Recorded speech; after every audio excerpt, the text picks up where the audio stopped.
Morning, guys.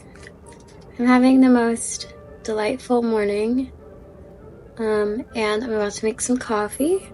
So in the book I'm reading, Balzac's Omelette, about the writer Balzac, I have these gorgeous, like, old versions of his work. So beautiful. He makes his own coffee and he brings it places. He's like kind of a coffee snob and he loves writing caffeinated, which I know a lot of writers do that. I do that myself with just like different things, like writing sometimes more so. I love, like, there are different songs I like to listen to when I'm like really caffeinated. Like, I have a few songs that are like cold brew songs when I'm like definitely a bit of a coffee snob.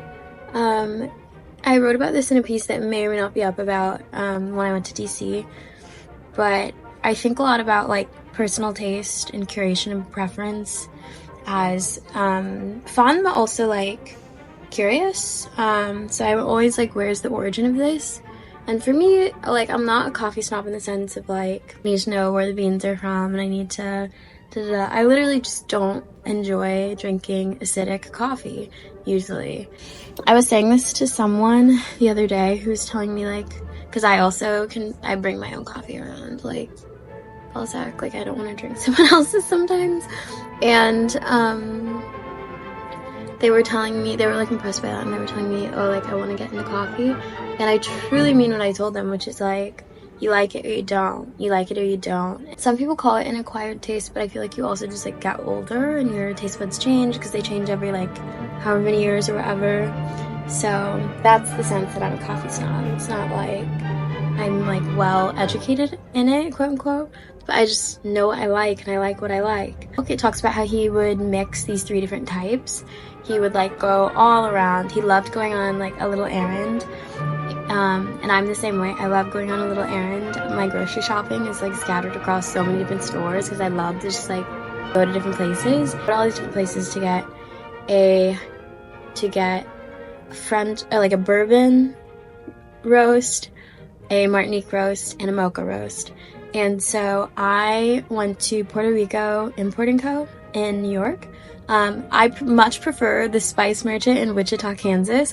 That is where I grew up, like, getting my beans, but Puerto Rico is also, like, lovely, and the people there are really nice.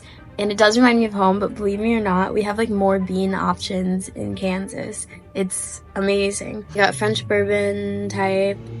Martinique, we were struggling on, and this is a good example of using AI in, like, helpful ways. Like, I was asking it, like, what Martinique coffee is, what it tastes like, what it's known for, so that the person there could help me like match it with a blend that they have. And we ended up with like, I think like a Mexican roast. I got some sort of like mocha roast, and I'm gonna mix those 3 together this morning.